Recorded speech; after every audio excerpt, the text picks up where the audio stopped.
You could do a lot worse than settling yourself down to BBC Radio 2 on New Year's Eve and listening to that wonderful music. We'll be keeping you company, of course, all the way through into 2019. Now, we've had marathon runners, Atlantic rowers, and even a donkey as charity champions on Good Morning Sunday over the past few weeks. And as we're heading into the new year, our thoughts are turning to possible summer holidays. The TV is full of adverts encouraging you to book your summer vacation. And our charity champion this week is involved in providing holidays specifically for blind or visually impaired people. And the man behind the initiative is Nigel Garry, who joins us now. Morning, Nigel. Good morning, Rabsy. Season's greetings. Yuletide felicitations to you, Nigel. Thank you so much, Kate, and thank you so much for showing interest in our organisation. Well, Nigel, tell us all about it. We'd love to know. Yeah, basically, Ratsy, my wife and I, Karen, who is my carer, and my rock mate I had, we saw a decline in hospitality business for unfortunate people with sight loss over the past decade and beyond. The Belmont Hotel went in Llandudno in North Wales. That was just about the last one to go. And basically, we had the interest of unfortunate blind adults, children, babies, friends, family and carers. So on the 1st of November 2016, we decided to apply for charitable status and was granted it on the 16th of January 2017. Our aims and objectives was to raise the colossal sum of £85,000, which at the time seemed quite an invidious task.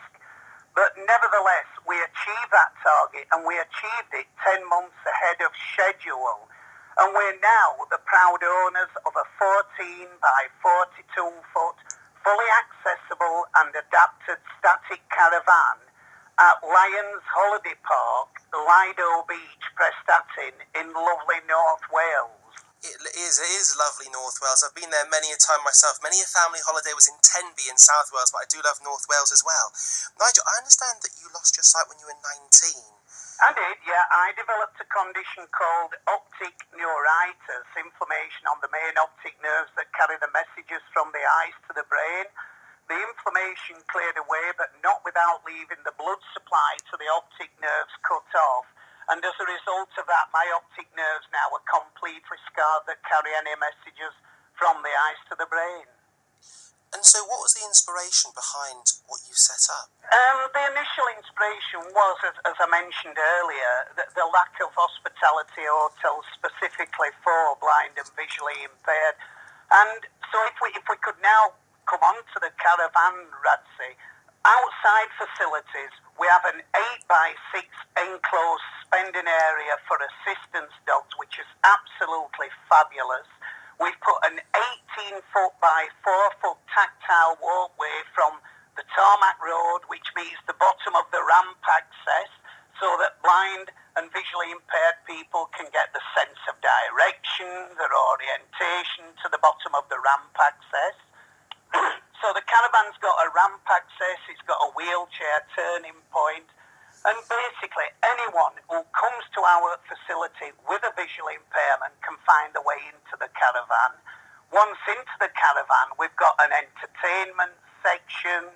In that entertainment section, we've got talking clocks, we've got a talking book machine, we've got low vision aids, we've also got magnifying glasses for anyone with residual vision that can sit in comfort in the lounge and watch television. We've had to think of the weather when that was inclement, and basically we've got tactile or braille dominoes, we've got large print Scrabble, we've also got braille cards. The caravan also consists of talking microwaves so that blind people can prepare and cook a meal independently. We've got a liquid level indicator so that yet again blind people can actually prepare a hot drink without burning or scalding themselves. We've got sympathetic lighting in the van. We've also got additional lighting in the van. We Nigel, also respect that our client group, our beneficiaries, that quite often if they come with the use of a long cane or they come with the use of an assistance dog, then they need to carry as little luggage as possible, especially if they're travelling on public transport. So with that, we've provided a washing machine in the van. All that they have to bring is their own towels to the actual caravan.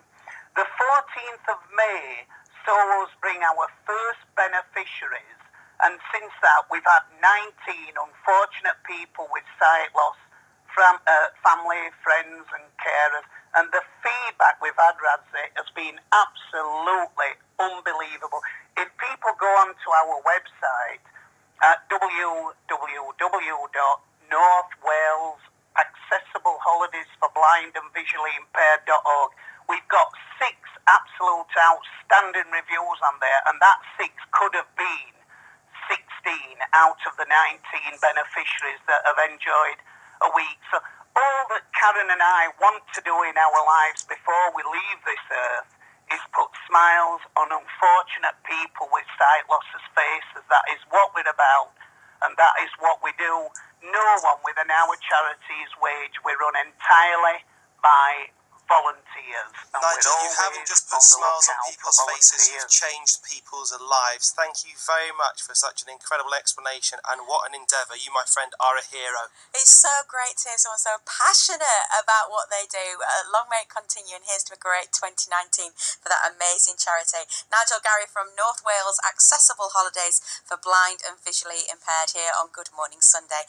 And if you've got someone as equally as passionate as Nigel to nominate them as a charity champion, you can get in touch with us at gms@bbc.co.uk, and they could be speaking to us here on the show.